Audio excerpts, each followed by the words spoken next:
It is my total pleasure to announce the 2014 Telstra Small Business of the Award winner is Lark Distillery.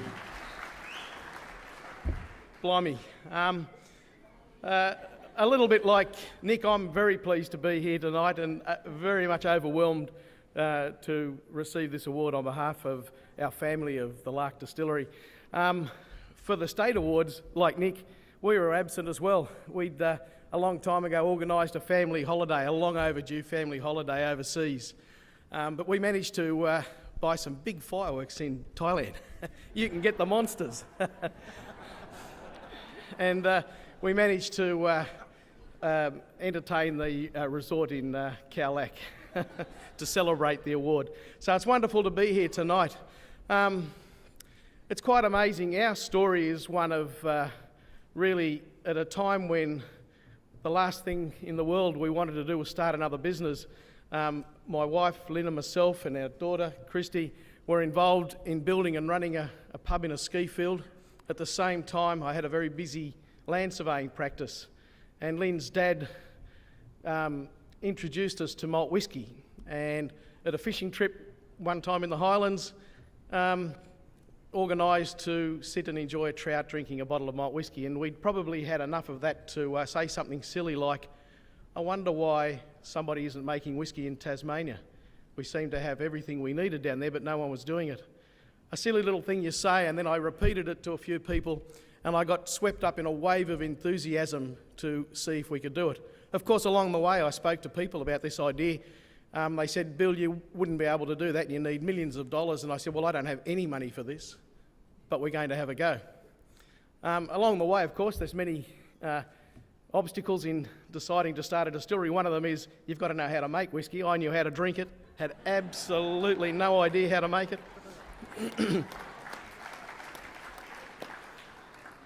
And so we went along to customs one day to inquire about how difficult it would be to get a distillery licence.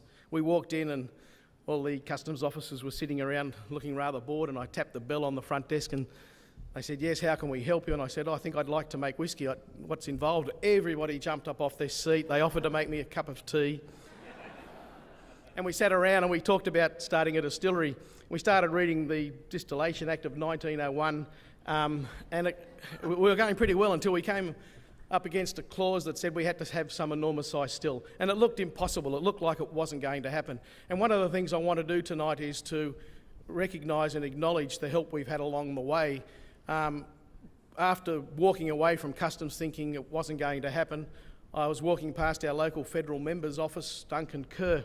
I didn't know him, but I saw him in there. I went in, introduced myself, told him what I wanted to do. Luckily, he enjoyed whisky. And he got straight on the phone to Barry Jones in Canberra back in those days for us. And Barry was the Minister for Customs, Science and Small Business. And Barry, fortunately, enjoyed drinking whisky. And he said, "Bill, tell Bill to go back and apply for his licence. I will change the Distillation Act of 1901. And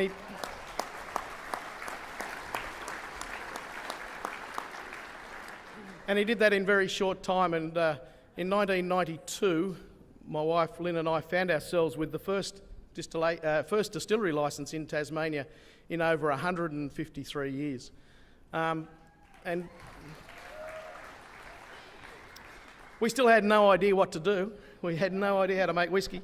And very strangely, within 2 weeks of getting that licence, we had a phone call from one of the big distilleries in Scotland.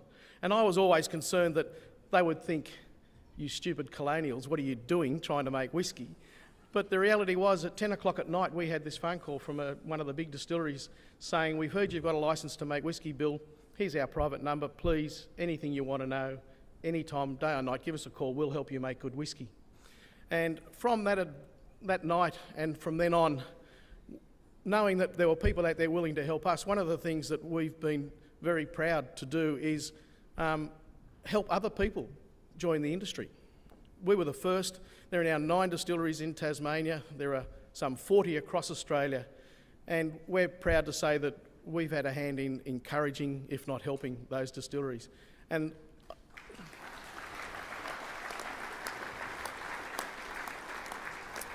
If I could say one thing, is that I don't think we need to be afraid of our competitors. In fact, I went out and created our competitors, but I look at them as colleagues and friends, and together we've created an industry that has allowed the Lark Distillery to rise and be here where it is today. So I want to thank our industry colleagues.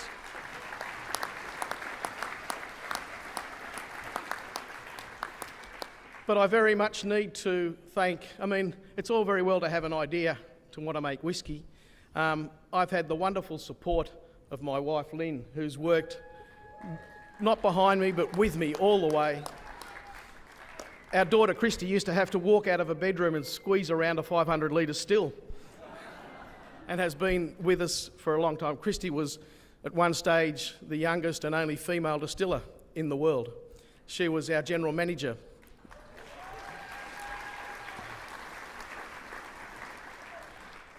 But along with that, we would not be here tonight without the wonderful support of our family of people that have come to work with us to create Lark Distillery.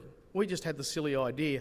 We've had this most amazing family of staff that have worked with us and supported us, the chaos, we used to call it, of Lark. And they're the ones that I really must thank tonight, every single one of our staff present and in past. We've got a lot of long-term staff. Really, without their help and support, we wouldn't be here tonight, so I really must thank them.